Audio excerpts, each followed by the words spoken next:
life of fulfillment starts with understanding your values. And when you know what truly motivates you, you can accomplish extraordinary things. Welcome to the Discover Your Values podcast, where each week we explore unique perspectives on human values with leaders who inspire us to explore the depth of our potential. Now, here's your host, Jacob J.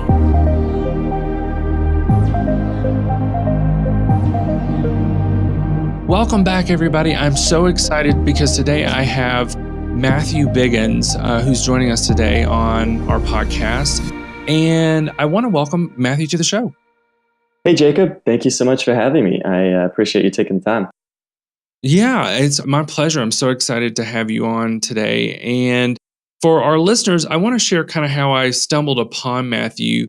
Matthew is on a wild adventure right now, and he posted an article on Medium about quitting his job and telling his parents about it. And I was really fascinated with his story because quitting your job is a really big deal, and it takes a lot of courage to do that. And we need more stories of people like this because there's so many people that are stuck in corporate jobs and they're not really kind of fulfilling their values and living their best life. And that's why we reached out to Matthew, because I think he's got a great story. So Matthew, tell us a little bit about yourself and kind of the journey that you're on right now. Yeah, so I'm 24 years old currently. I'm 2 years out of university, so I graduated in 2016, which is still kind of crazy for me to believe. But I've been working I worked for 2 years after that. So I worked at Accenture doing digital consulting work. That's kind of my background. I was like traveling every week, the client site, whether that was on the East Coast or West Coast, was kind of where my clients were situated. And I was based in Chicago.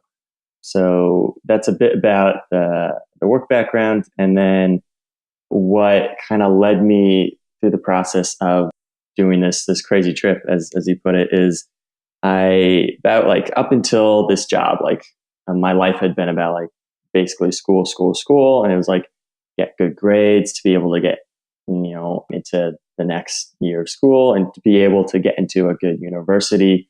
And then at university, it was, okay, get good grades in order to be able to get a really good job, which at my school was, okay, get a high paying job in like a respected field. And then about 6 months after graduating college and I started work, I was kind of just looking around and it was like, okay, I'm making good money. Like I can like close one eye and like squint the other and like see the impact I'm like having on like actual people and making the world better. But it was hard to get there. And that's kind of when I started thinking about, okay, what's the bigger picture? What do I more kind of ultimately want to do now that I've graduated from school? Wow. And so Accenture was your first job then right out of college. Is that right? Yes, that's correct. Yeah. So that's a pretty big job. So you got right on with a consultancy right out of school. Yeah. So I went to the University of Notre Dame, which is about 2 hours east of Chicago.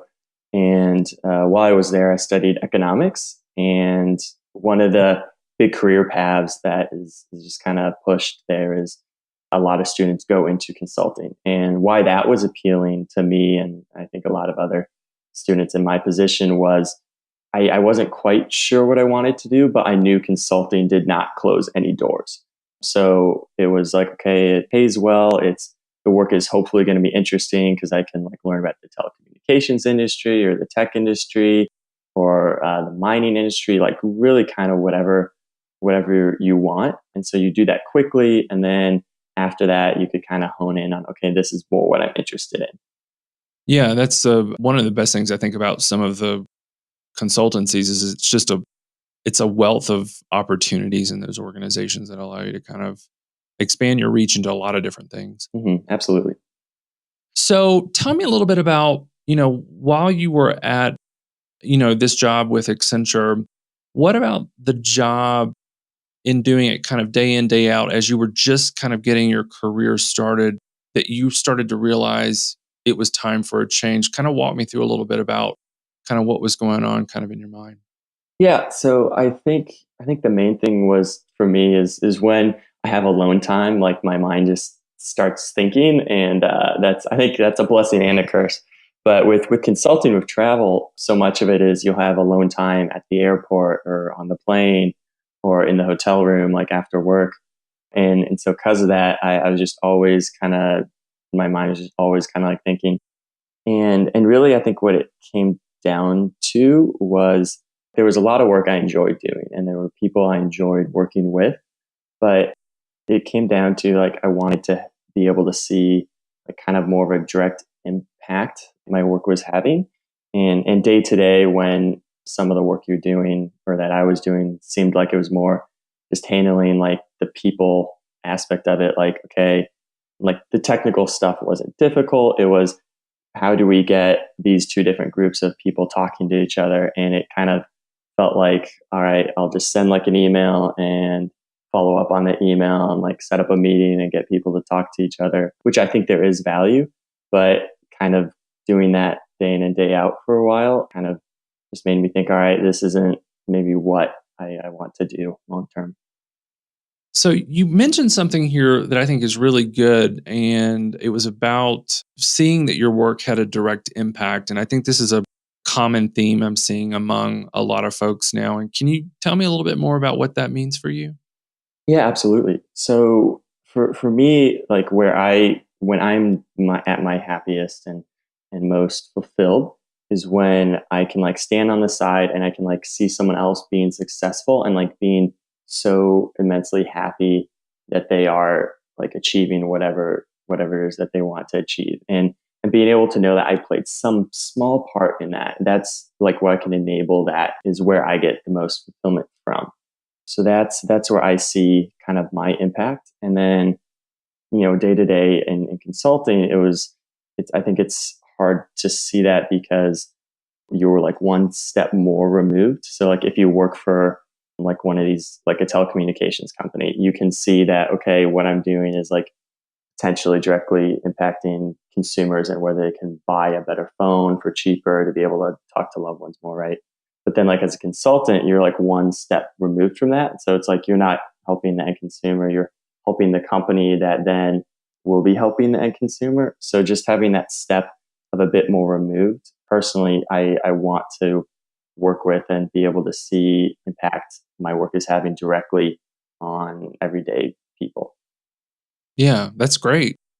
So you mentioned in this article, and I love your article about kind of, having the conversation about, quitting a job. And in your case, you're having this conversation with your parents. And so, in what you've explained up to this point, you're at this place mentally right now where you're sort of ready to pull the plug on, pulling out of the matrix, Yeah. kind of so to speak. And that's a big thing for a lot of people because a lot of people feel like they need to fit into that social norm. And you've taken a risk that so many people will admire you for, but a lot of folks would have a hard time doing it. And I want to talk a little bit about you mentioned, kind of preparing for, that tough conversation with your parents.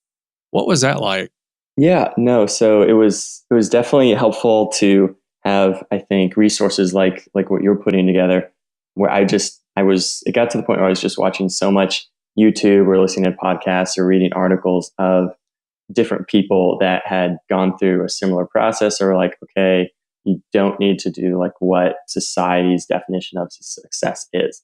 So honestly, having those platforms and those voices was immensely helpful because it showed that like, okay, I'm not the only one going through this.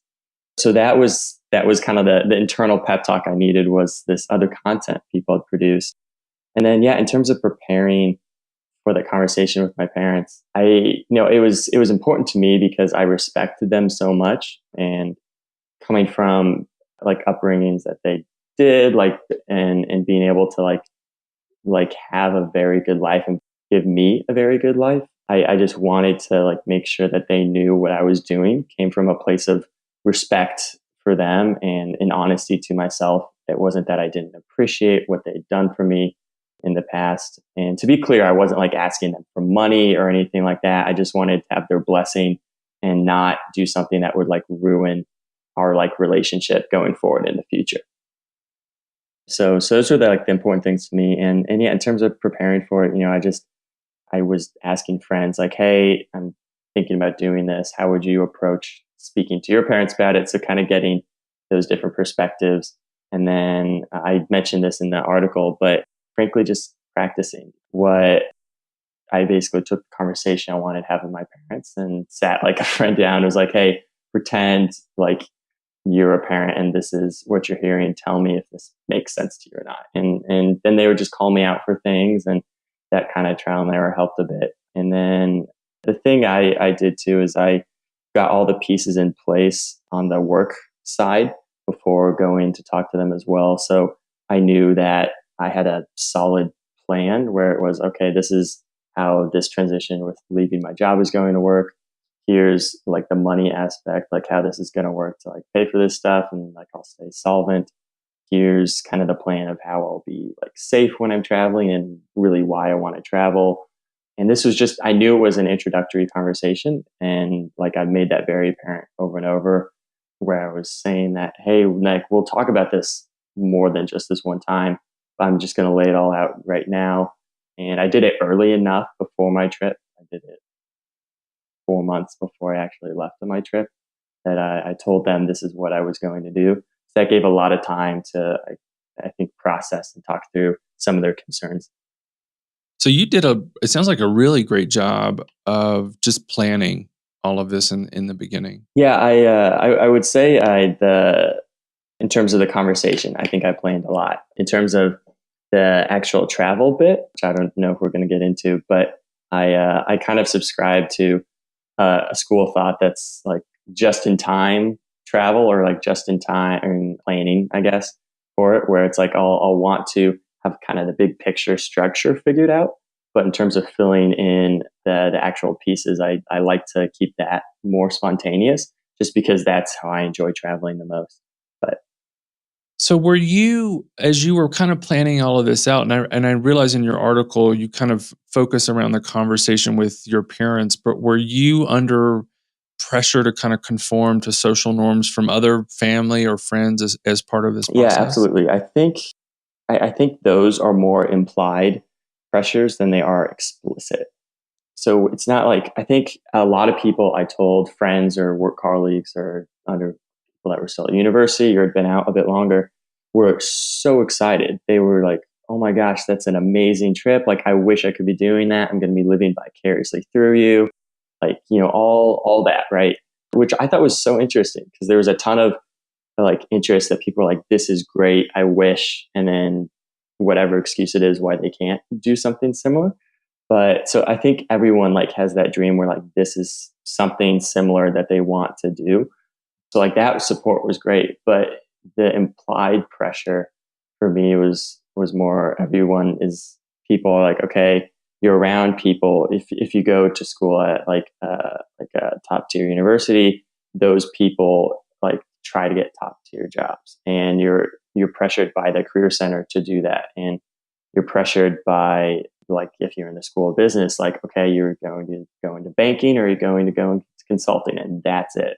And then it's like if you want to go into grad school, you need to get into the best grad school, right? And so I think there's that a lot of that pressure, at least in the where I went, and being at Accenture, a top consulting firm, was it was just kind of that was implicit. And so what that kind of meant is it was hard to break out to that because you start wondering, okay, so I'm going to do something where basically it's like I'm sacrificing money, I'm sacrificing career progression, I'm sacrificing, being able to go out to like nice dinners or nice bars or whatever to do stuff that fits like a certain lifestyle, fits that image of a successful life, I think. And even though people are supportive of that, I think inside in your head, you get a sense of, okay, what are people going to think about this? Are they going to judge me for this? I don't want them to like look down upon me. I want them to know that, I'm not doing this because I can't be successful at work. I'm doing this because, of these reasons. And so I think it's not what people think of us. I think it's what we think other people will think of us. And I think that's the major hurdle I had to overcome. Yeah. I think you're right. That's a really great observation. So there was something you mentioned in your article that really caught my attention around people going through this transition where they're in a job and they know that they want to kind of break away and do something different. And you mentioned something in the article about, is this rational or is this just a whim? You kind of juxtapose those two things. And I think there's a lot of folks that may be asking that similar question. Is this just me trying to run away from a problem or am I actually solving the problem? And I'm curious, how did you answer that question? In my particular case, Yeah, yeah. yeah. So I think, and I think it's something I'm still grappling with. I think there's always those moments where, like, I spent like 4 days on this trip so far doing like a silent Buddhist meditation retreat because that's something I wanted to learn about. And like when I was in that, I had a lot of time to think, and so a thought crossed my mind. It's like why am I really doing this? Did I need to quit my job and travel to like learn what I needed to learn? Said I needed to learn, right? So I think I think there's always that kind of self doubt, and there's always that like questioning. At least for me, there has been, and I don't think that's a bad thing. I think kind of constantly reevaluating is okay as long as it doesn't like stop you from like actually doing something. But yeah, so with my situation, I like the seed of like doing a trip like this was like planted actually the summer right after I graduated from college. I had 3 months off before I started my job, and I wanted to do something like an experience I'd never had before. So I decided to go work on a 3,000 acre, 900 cattle ranch in North Dakota, and it was a great experience. But while I was there, I was reading a book by Phil Knight, the founder of Nike, called Shoe Dog. It's his memoir. And in it, he describes an experience where he went on a similar type trip when he was 24 years old, I believe it was, around the world. And his idea for wanting to do it was trying to experience like what the Greeks called logos, like what Hindus and Buddhists like reviewed in their cultures. And he was like, dare I say, try to find God, like whatever, like basically meaning in life, right? And when I read that, I was like, that is so cool. And so that seed was planted then, and just like through like being at work and like seeing like what that day to day looked like, it just kind of metastasized into like, okay, I have to do something. And basically I felt a quarter life crisis coming on, and I was like, okay, I don't want to do something, I don't want to do something stupid. So I'm going to plan something a little less stupid to preempt that, which is what this ended up being. So I think in a way it is still running, to be completely honest, but I think it's with the purpose of trying to stop running in the future. And how that I think takes effect is I need to really narrow down what my value system is before I think I make too many big career or like family decisions. So before like I can decide that it's like, okay, I have this job opportunity potentially. It's like it pays more, it's in something interesting. Should I take it? Well, without having like those underlying like values that I can like rely on, it's like, okay, I think, and it's like, sure, I'll take it because it's interesting and it pays more.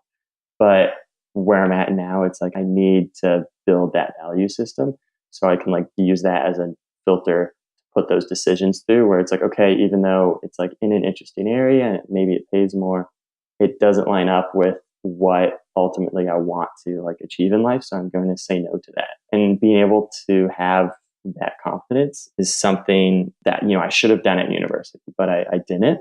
So now I'm spending the next 9 months of my life to focus solely on that. So at the end of this trip, I can have those values listed out and documented. So then I can use that in the future. So that's the how I think it's of it not running versus running. Yeah, and that's a wonderful way to start. I mean, you're still early on in your life, even though you've kind of cited this quarter life crisis, but you are taking the time to explore it and build the self-awareness around those values. And I think that is really going to pay off for you because I'll tell you what I've seen in years as a coach is that a lot of folks they go through the college, they go out and get the big corporate job, and then life becomes just kind of something that happens on autopilot, for a lot of people. And they wake up, 20, 30 years, and it's like, whoa, all this time has passed. And what am I all Mhm. about? Absolutely. What do I want? And so I really congratulate you for taking the time to do all that you're doing, and this trip and and understanding your values, because I think that's going to create a lot of new insights for you that are really going to bring a lot of clarity around, what are those right decisions for you in the future. No, thank you. I appreciate it. That's the hope. So hopefully at the end of this, Yeah. I'll be able to do that. So now that you've had, some time away from, your big corporate job, how have the relationships either stayed the same or have they changed at all between kind of friends and family? Yeah. So I quit my job and purposely had a few months of living still in Chicago where I did before going on this trip because I wanted to one just do a couple things I hadn't done before and then make sure I had everything in order before leaving. So that gave me like a nice like buffer time where I was able to like kind of learn and see those relationships kind of change.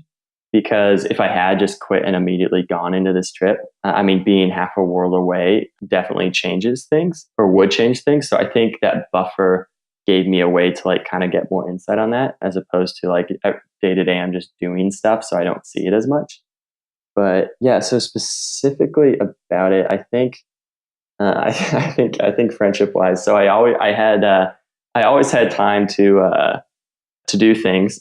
So I think people enjoyed that, whether it was, hey, you want to grab lunch today, or it's let's go for like a run or whatever. It's like I had time to do that. So that was great. And actually quitting led to some really interesting conversations because, people that, maybe didn't know that side of me at work now saw it. And so if they had similar feelings or similar thoughts for themselves, like they now, had an excuse or someone they could like talk to about it. So that happened on multiple occasions. And that was really, honestly, that was really cool to be able to have an avenue for someone to kind of open up about insecurities they had that, maybe they wouldn't have otherwise. And so that was like a very positive benefit from it.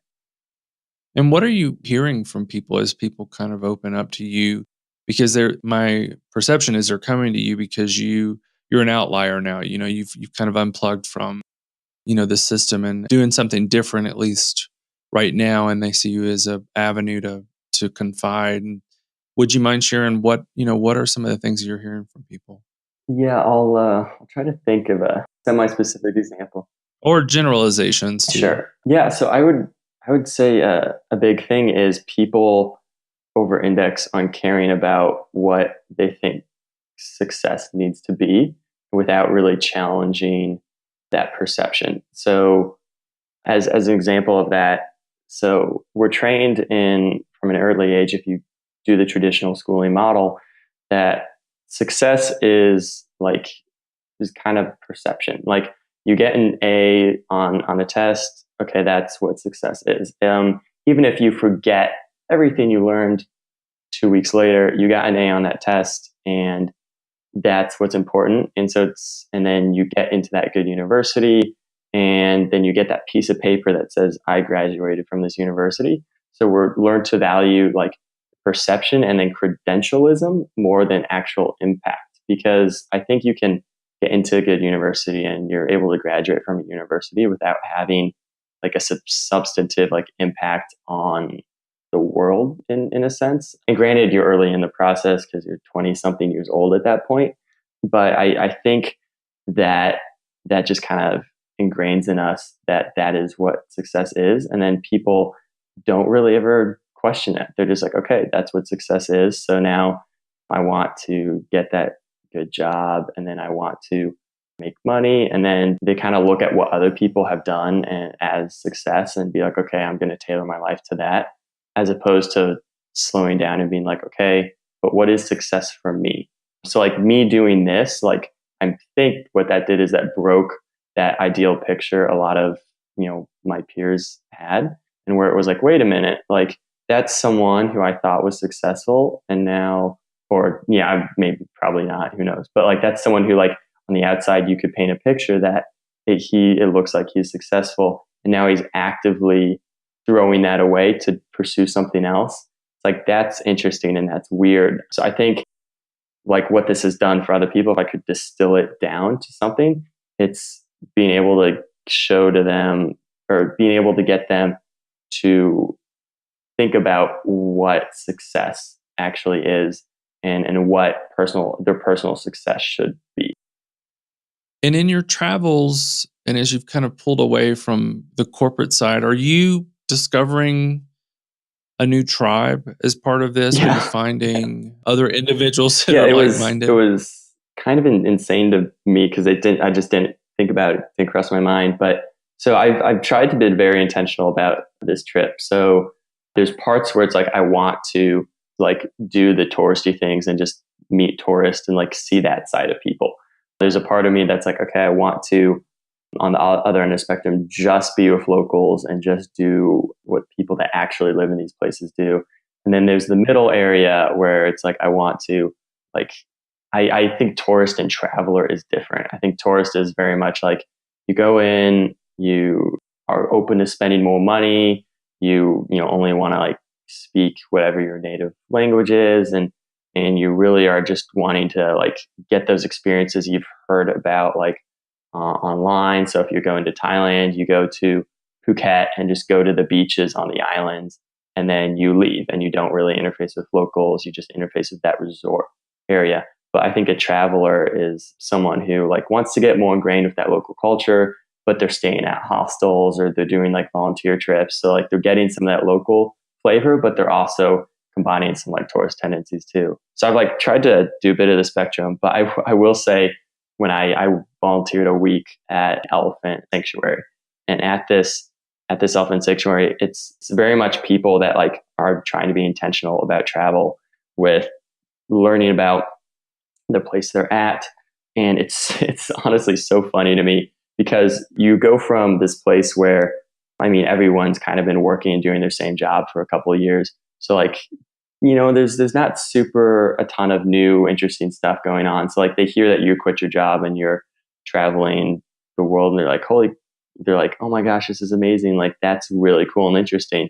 And so you go from this place of feeling like people thought you were really interesting. So you're thrown in an environment where you've just been here for like 2 weeks. Like the people that you're meeting like have traveled their entire lives. Like they're on a 5-month trip right now, and like just way vastly more interesting than you thought you were in your like small little bubble. So that was like, it was like, okay, this is a good reality check. I'm glad this is happening. But yeah, it's funny how much people self-select.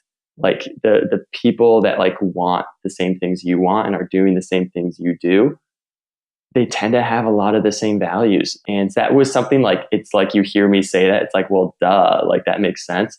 But it just didn't cross my mind. So going and doing some of this travel stuff and trying to immerse myself outside of like mainstream tourist things, I have met a ton of people that have similar values. And what do you think is changing in the world right now to be driving all of this? Because there's so much of it. And you kind of alluded to it in the beginning of our conversation around wanting to be very intentional, wanting to live by your values. What do you think is driving So that for so many people right I now? think it has been around for places outside the US. So a lot of people I meet on my travels are from like Australia or from New Zealand or from places in Europe. And I think and like in Australia there's a term, it's called a walkabout, is like what I'm doing, where like you go travel for a bit before coming back to like a normal job. And people were telling me it's like, yeah, some places won't even hire you if you haven't gone on a walkabout yet because they just know you're going to leave in 2 years. And in Europe, like I Yeah. think it's just so easy in the EU to get from like Germany to Poland to like Switzerland to Italy, just where you get that kind of, you understand that multiculturalism more and the value of other cultures. So I think it's been there. I just think for people in the United States, it hasn't as much. But I think what's changing that now is honestly just the internet and social media. I think like generation, the millennial generation, Generation Z, are just being able to like see so much more of like what exists without actually being there, right? And then I think they're just like, okay, this is a cool experience. I want to go see that. I think the other aspect of it is like those generations want experiences, they don't want things. I think that is super healthy, but because I think it's going from a place of success is, buying a house, like having a yard, like having a nice car. I think that's changing in the generation, millennial generation, Generation Z, to being like, that's not what success is. I grew up using Uber, and so why do I need to own a car? Like I can just get a car whenever I need it. I don't have to worry about paying for parking. I don't need to worry about getting dings or any of that stuff. So I think that cultural shift of like subscription service has been like, we don't need to own things anymore. So I think that's one piece. And then the other piece, experiences, people are like, I could buy like a car, but I'm not going to. So instead of that, I'm going to save up money and then go on this really cool vacation to Iceland when I found tickets online for a very cheap, reasonable price because of the internet, I can do that now.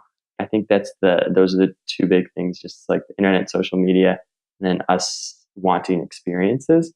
And I think I think it's very healthy. Some people I think probably have different views of that, but I think by and large it's going to do a ton of great things for, I think, acceptance of other types of people in the world. So One thing you mentioned in your article, Matthew, was around kind of creating a compelling story for what you were about to do. And in coaching, we call this designing your ideal scene. It's where you kind of write out in present tense what your life is and really what you want it to be, but you write about it in present tense as I if like it that. has already happened. And you talk about doing in your article, and I really loved what you wrote about it because I think writing an ideal scene, it helps you manifest something. And because a lot of things are kind of kept in our mind, and we often don't have clarity sometimes on what we want to do. But when you can put pen to paper and write down what it is that your life looks like and write about it as if it's happened, it has a way of helping you get clear about what you want and giving your mind and body and soul all of the signals that it needs in order to act on that. Because a lot of times stuff is just kind of sitting out in the ether, but when you can get it written down, it helps. It's a catalyst for change, so to speak. And I'd love to hear a little bit more from you about how you kind of crafted your ideal scene and kind of what you came up with Yeah, in that no, process. I love that there's like an actual term for it, and that sounds way more eloquent than how I've thought about it and how I've described it to people. So so thank you for giving me that, and I'm definitely gonna steal that in the future. But yeah, no. So in terms of my creating my story, it wasn't talking in the present, but what it was is like kind of just I've developed this idea throughout my life that it's like, okay, it doesn't matter if you're right, like objectively you're just right about something if you can't convince someone else that you're right, because at the end of the day, like to get anything to happen, you need people to believe in you or your mission or whatever it is. So that's just kind of like the background that I bring to most decisions that I make. So going through college, it was like, okay, you have a series of events that happened. How can you combine that into a compelling narrative to get a job? How can you combine that into a compelling narrative to get whatever outcome you want? And so that's kind of the background I brought to it. And so my mind is always kind of trying to think in stories.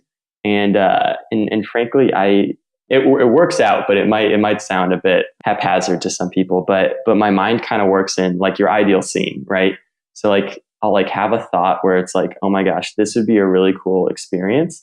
And like I just can visualize so vividly what that is. And then I'm like, okay, how can I build my life to get to the point where this ideal scene takes place? So with like this travel, for instance, one of the ideal scenes I had was it would be really, really awesome to go live on like a rice paddy in rural Vietnam for a few weeks and just learn about those people. And so it was like, that would be a cool experience. How do I get this to happen? And there were enough things like that where it's like, oh, a trip makes sense, where it was like, I want to learn about Buddhism. I want to live with these people. Oh, that happens in Thailand. Or it's like, okay, I really want to learn about like culture in sub-Saharan Africa. It's like, well, living in sub-Saharan Africa is a way to do that. So it was just enough of these images, like these ideal scenes, like kind of, I like had one and I'd like write it down. I had one and I'd write it down. Enough of those built up that it was like, all right, well, it looks like this trip is the best way to do that. And then it was turning that kind of like those like scenes into a story that I liked. And then after that, it was like, okay, like it's cool that I like this story, but the story's not for me in terms of this conversation. The story is like, I want my parents to be on board with this, so I have their blessing going forward. So it's like, I had to think strategically, like, what story do they like? And like, okay, it's like safety is important to me, but like, I'd much rather think about, oh my gosh, I'm going to be living with elephants. That is so cool. But to them, what their importance is in that story is, okay, but if you're with elephants, it's probably in a rural place. Like, is malaria with mosquitoes a problem? How are you going to get there? Okay, you're going to like 9 different countries. You don't speak any other actual language. Okay, that's a problem. Like, how are you going to address that? Okay, you want to stay in hostels. You want to do a website called couch surfing where you literally just live for free on someone else's couch. It's like, that sounds extremely sketchy. And from like that safety perspective. So it was putting aside what like I was most interested in and like talking to what they cared about the most. I mean, with storytelling, it's like what you need to know who your audience is like a very basic rule. And so like after you know what you care about and what your story for you is, you need to figure out, okay, what pieces of this do I need to highlight for them? Or like, what pieces of this should I highlight for my friends? Like, my friends don't care about like safety, right? They care about, it's so cool you're living with elephants, or it's so cool you like drove a motorbike. Where, my parents, it's like, hey, but like, did you have a helmet on riding the motorbike? I don't care about like how cool that drive was. So it's just knowing what pieces of that story different people care about, and then crafting for that specific person. That's great. So, what would you say has been your biggest learning since you've walked away from a corporate job? It's a good question. I would say the biggest thing for me, so when I was a senior in college, I was so worried. It was like, if I don't get the best job, like at the best company, my life's over, like everything's going to be ruined. Like I'm going to be like miserable forever, like whatever. Right. And I think, being and even like being on the job, I like started to realize that, if I didn't get a great, like the best job, or if I was in like one specific industry that I didn't love, and I had to quit, life would be okay. Like, I would survive. And I think being stepped away now a few months from working in a corporate environment, that's just kind of reinforced those ideas where, like, success isn't money. Success isn't having the biggest house. Success isn't being able to go on the grandest vacation. It might be that for someone, but just because it's that for someone doesn't mean it's that for me.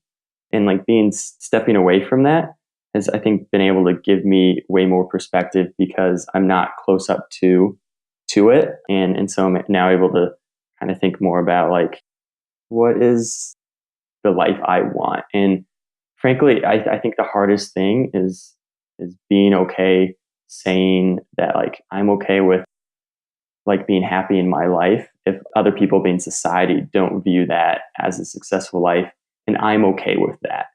I think that was the hardest thing, like I was like dealing with, in college, and then getting that first job and being there, and then now having a bit of time removed from it, where I'm like actually putting that into practice, where I can see that, I'm not, quote unquote, living that successful life on one metric, but I'm still happy and I'm okay with it. It's not eating me up inside. And so I think seeing that was a big added benefit. But I mean, to be clear too, it's like, I'm like hedging. Like it's like there's a part of me I can say this, but then there's another part, like if I was being cynical, I'd just be like, you're just full of BS, because it's like, yeah, you're not in the corporate environment anymore, but you know how to craft a story about this. So if you want to get back into that corporate environment, you can talk to the values and you can be like, oh, I just was doing a gap year, or oh, I was just doing this quarter life crisis thing. Like if I'm talking to friends, or oh, I was just doing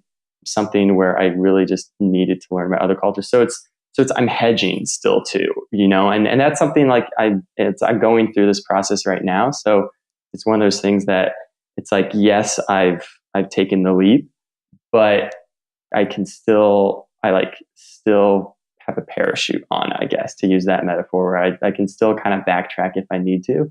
And I'm trying to get to that point where I'm okay if I can't backtrack, because I'm confident in who I am and what I'm choosing to believe in. And I think that's the hardest thing. And I think that's what this time away has built that clarity towards, is developing into I'm okay with not being able to get back to that.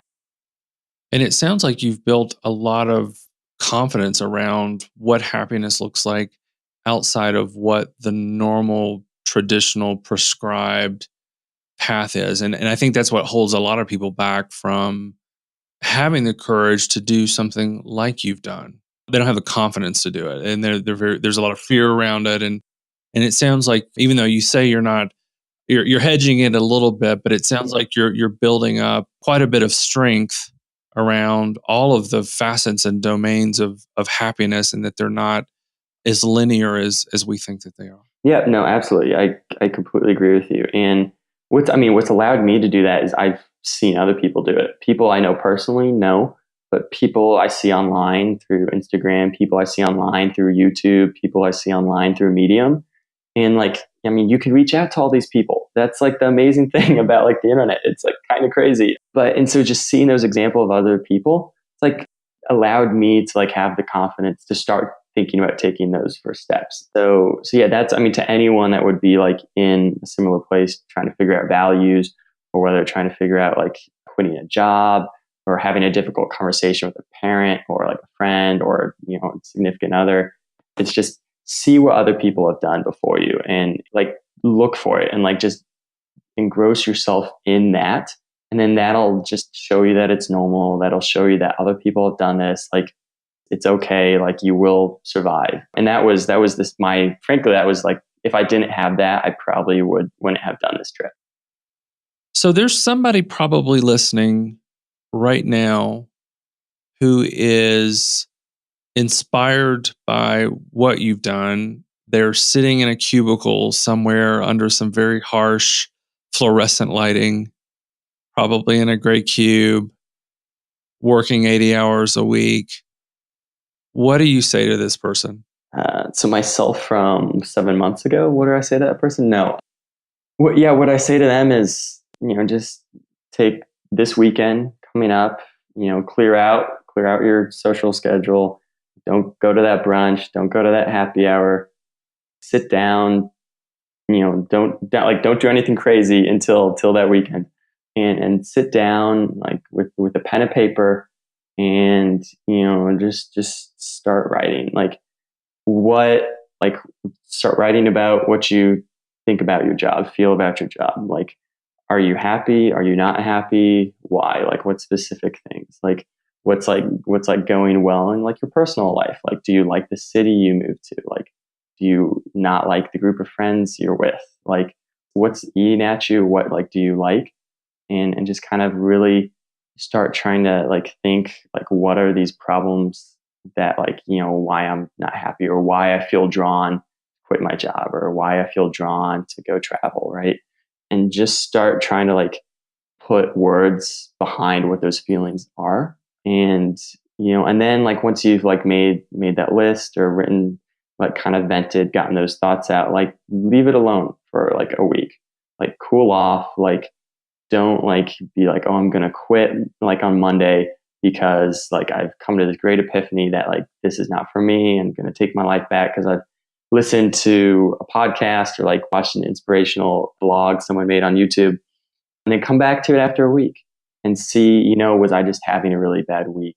Was I going through some personal stuff and now it's better? I think the crucial thing is you have to figure out which of this stuff is just normal up and down in life, and like there are going to be highs at work and there are going to be lows. Is that normal, or is there a larger problem going on that, it's like, okay, your current project you're on, your boss is just not, your manager is just not good. So you need to find a new manager. But the problem isn't the company you're at or like the work you're doing. It's just this one person.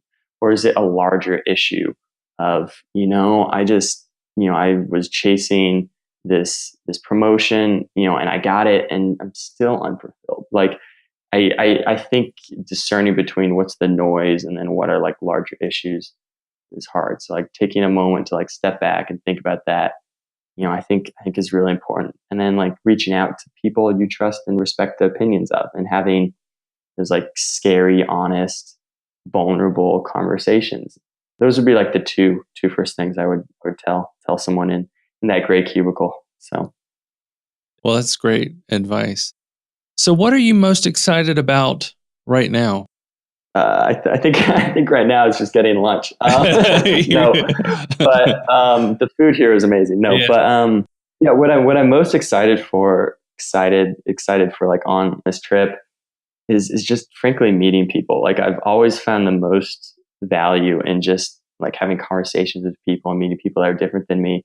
And it's like going on the hikes are amazing. Like eating the food is really great. Like, going and like having these unique experiences of whether that's like being with like elephants or like being on a really cool beach, like all that stuff's great. And like, I love it. And like, if you look at my Instagram, it like, that's what it looks like. But the moments like I truly like cherish, and the ones like I look forward to the most are the other moments with the people. Like I had an amazing couch surfing host in Chiang Mai in Thailand, which is in like northwest Thailand, and he just like went above and beyond like any of my like expectations for like what like a host should be like.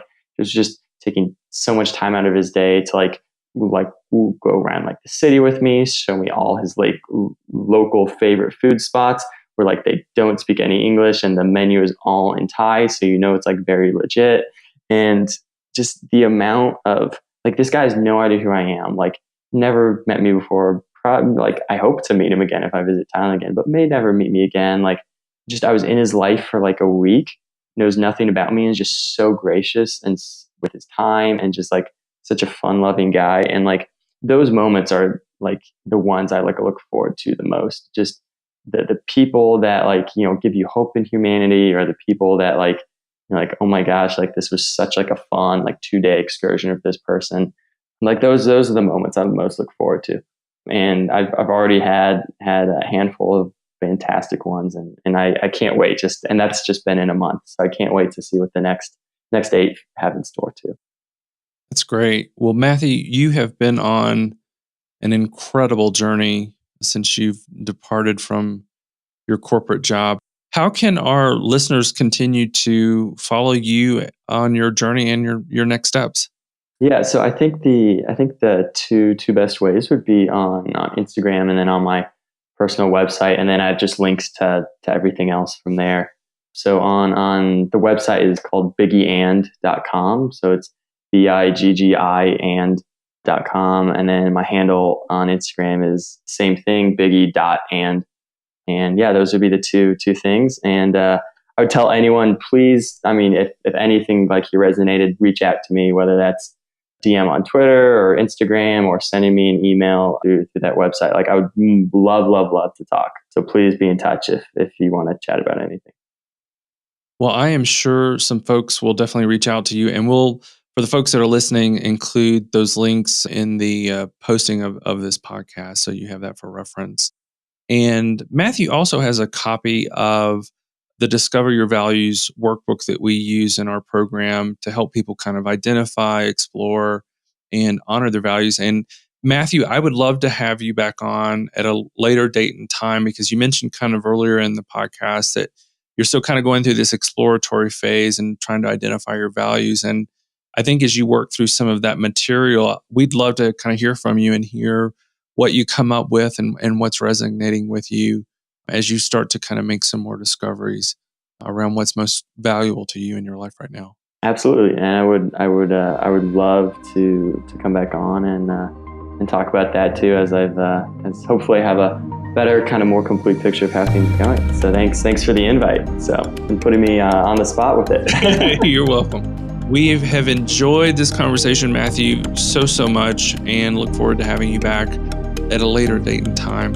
So thank you again for joining us. And for the folks listening, tune in because we'll have another episode up in another week. Thank you, Matthew.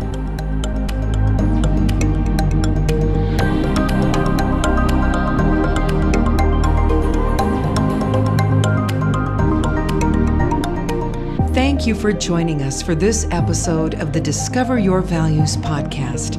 Are you ready to explore your values and create your best life? Visit discoveryourvalues.com and download our workbook to begin your journey.